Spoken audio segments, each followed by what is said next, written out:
자, 여러분 반갑습니다. 올해 제1회 졸업생 진로 특강을 이제 시작하려고 합니다. 오늘 5분의 선배들이 특별히 여러분들을 위해서 이 먼 곳까지 왔고요. 제일 멀리 오신 분은 미국에서 왔겠죠. 그래서 좋은 시간이 되었으면 좋겠습니다. 먼저 1번 타자로 우리 1, 2학번인 박영선 선배님을 소개합니다.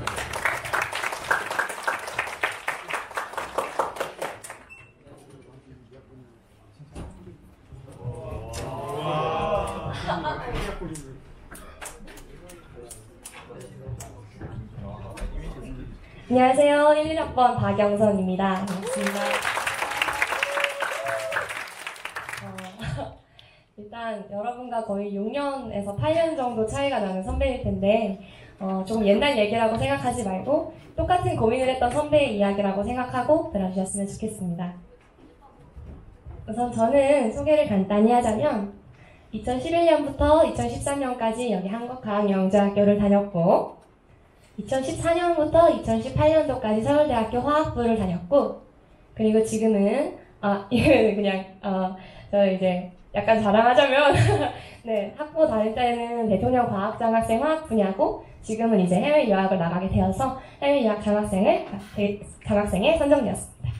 그리고 이제 2019년도부터는 하버드 화학과 박사로 이제 진학할 예정입니다. 네.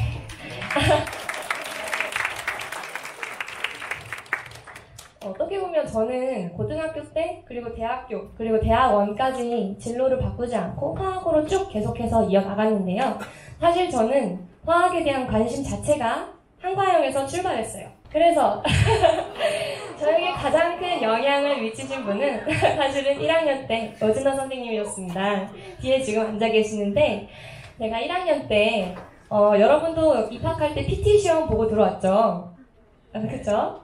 저는 사실은 입학할 때 전산오류 전형이 의심될 정도로 심화 과목에 대한 지식이 전무했어요. 그렇기 때문에 PT는 당연히 딸 수 없었죠. 하지만 제가 이제 오진호 선생님이 제 1학년 담임 선생님이셨는데 반 인원 대략 13명 중에서 9PT도 있었고 막 8PT, 막 6PT, 5PT 그래서 저를 빼고 나머지 친구들을 PT 평균을 냈을 때 대략 3.5PT의 대단한 PT반이었어요. 그런데 저는 말했지만 저는 0PT였습니다. 그래서 친구들이 다 같이 화학 수업 들으러 가자 하면은 저 빼고 나머지 친구들은 오진호 선생님이 일반 화학을 들으러 가는 거예요. 그래서 저는 굉장히 스트레스를 많이 받았었는데 오진호 선생님께서는 적어도 화학 수업만큼은 따라갈 수 있게 이제 모르는 게 있으면 언제든 오피스로 찾아오라 하셨고 어떻게 보면은 화학이 제일 열심히 공부한 과목이었기 때문에 점수는 제일 잘 나왔었어요. 하지만 여기 와서 다 낮은 가운데서 하나 높은 점수 있는 게 화학이었기 때문에 나는 화학에 재능이 있나? 이렇게 슬슬 착각하게 되었죠. 자, 이제 2학년 때 제 인생의 큰 터닝포인트가 한번 생기는데요. 바로 R&E입니다. 여러분 모두 R&E를 하거나 아니면 진행 중일 텐데요. 저는 이제 화학 R&E를 진행하고 특히 지금 인원수는 몇 명인지 모르겠지만 저희 때는 4명이 한 팀이었어요. 근데 지금 명수 보면 몇 명이죠? 3명이에요. 저는 1년간의 R&E 중에서 한 학기가 지나고 나서 친구 한 명이 건강 문제 때문에 나갔어요. 3명이 되고 그 친구가 한 명이 빠진 상황에서 교수님께서 주제를 임의로 바꾸셨어요. 그래서 이걸 어떻게 해놔야 될까? 근데 그때 당시에 제가 바로 R&E 장이었습니다. 그래서 책임감을 나름 느끼면서 남은 한 학기 동안 최대한의 효율을 뽑아보자. 어떻게 보면 제 팀원들도 열심히 따라줬고 셋이서 굉장히 합심해서 열심히 한 끝에 굉장히 좋은 성과를 거두게 되었어요. 그래서 그때 조금 생각을 했죠. 단순히 화학을 잘하는 게 아니라 내가 연구도 조금 잘하나? 두 번째 착각이 시작되었습니다. 그리고 이제 3학년 때 지금 배경을 보면은 러시아예요. 네, 여기 러시아 공동연구하는 친구 있나요?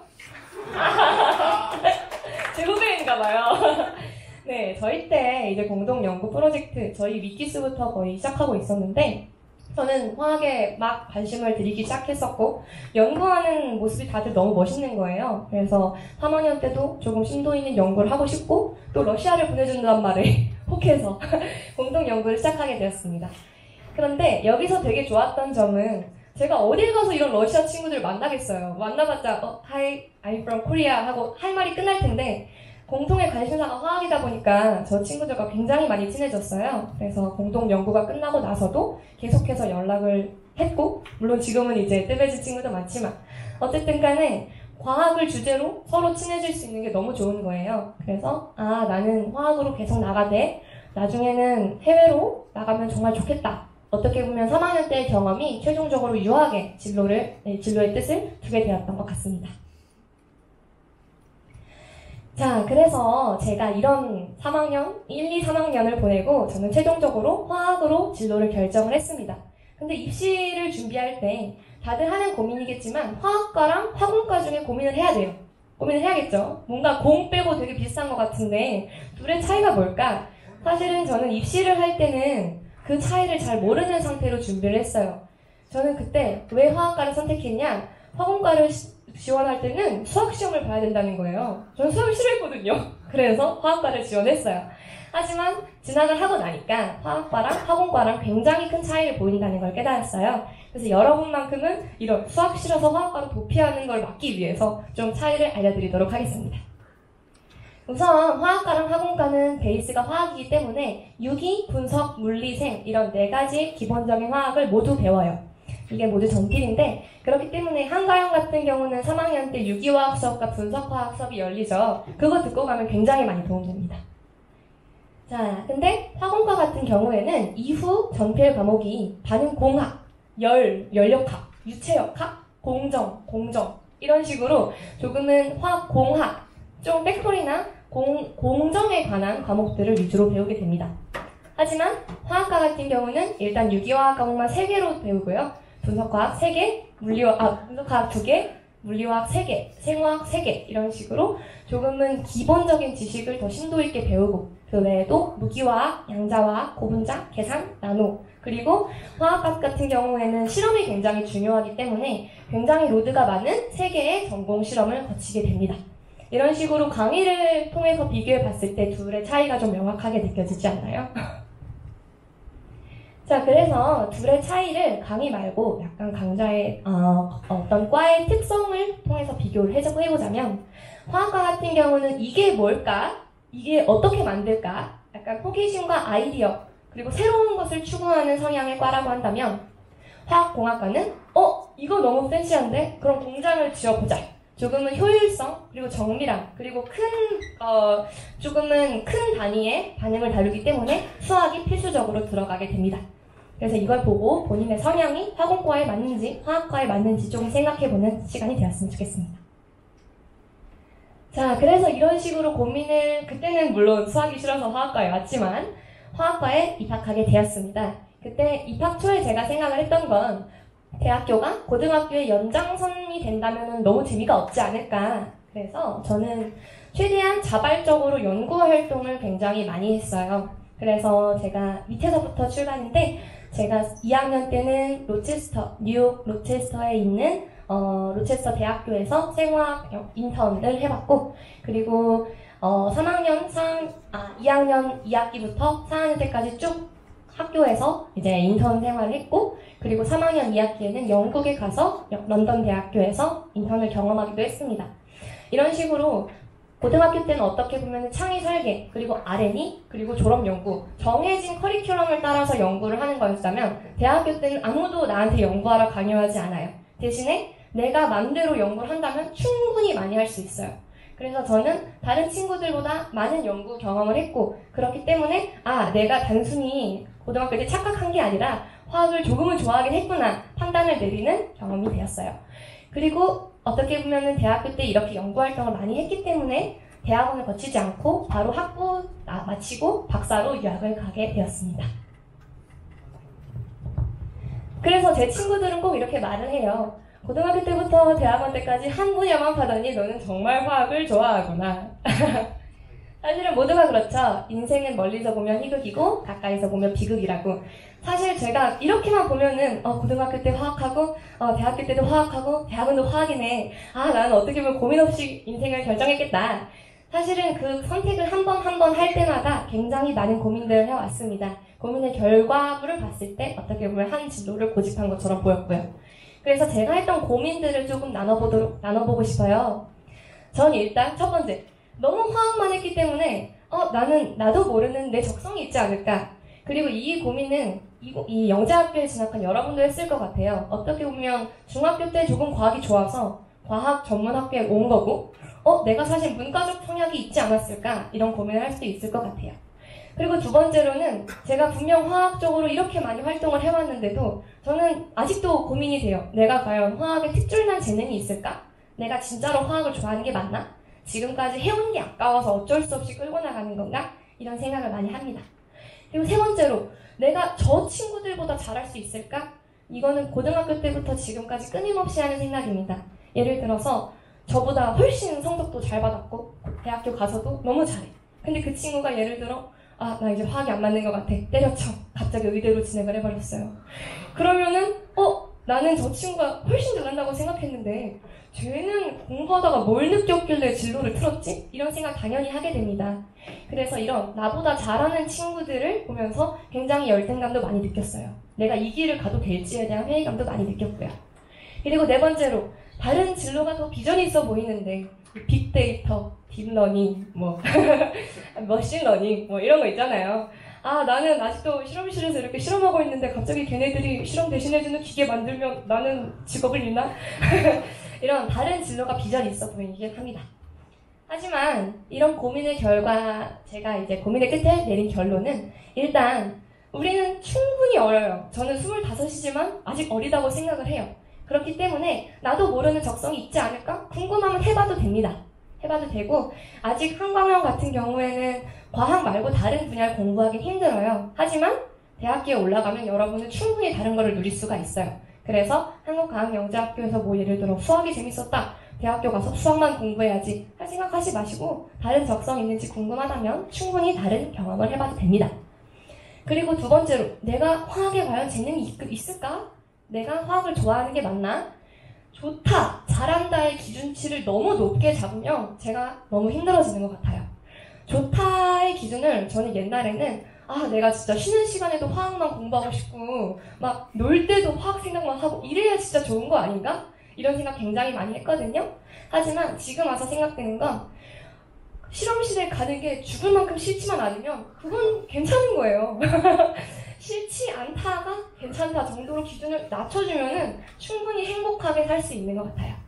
그리고 잘한다의 기준도 마찬가지예요. 한과형에서 A뿔 정도 맞아줘야 내가 또 화학한다고 할 수 있지 않을까? 아니에요, 여러분. 여러분은 지금 전국에서 과학 제일 잘하는 애들을 모아놓고 그 안에서 다시 A부터 C까지 나눠놓기 때문에 여러분은 한과형만 나오면은 전국에서 제일 잘하는 친구가 되는 거예요. 그렇기 때문에 내가 화학에서 B뿔 맞았는데 나 화학과 가도 돼? 나 화학 C제인데? 충분히 고민하지 않으셔도 됩니다. 나가면 여러분 다 잘해요. 잘한다의 기준도 너무 높게 잡으면 인생이 피곤해집니다.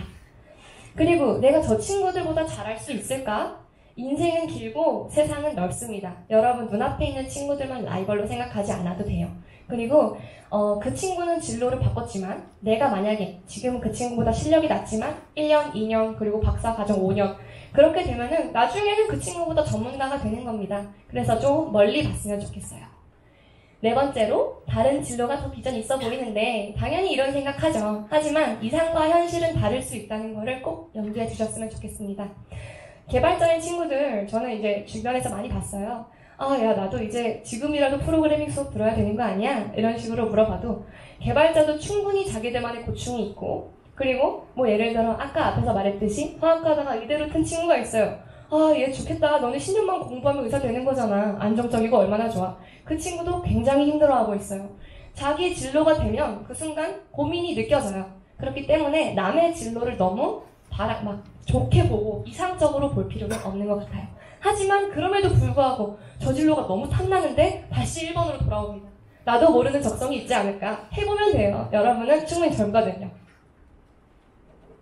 자, 여태까지는 이제 제가 고민한 내용이었고요. 여러분, 다들 이제 대학 가면은 환상들이 있잖아요.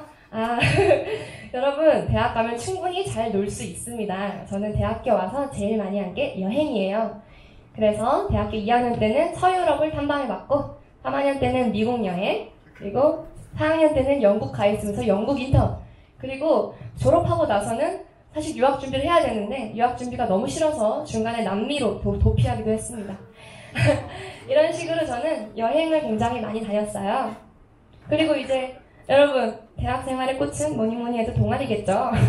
지금 이제 한가영 같은 경우에는 아마도 1학년 때 들어간 동아리 3학년 때까지 쭉 하는 시기일 텐데, 대학교에 가면은 여러분이 원하는 동아리 뭐든 들어갈 수 있고 뭐든 나올 수 있어요. 그래서 저는 3개의 동아리를 들었어요. 우선 뮤지컬 동아리에서 노래 말고 연출을 했습니다.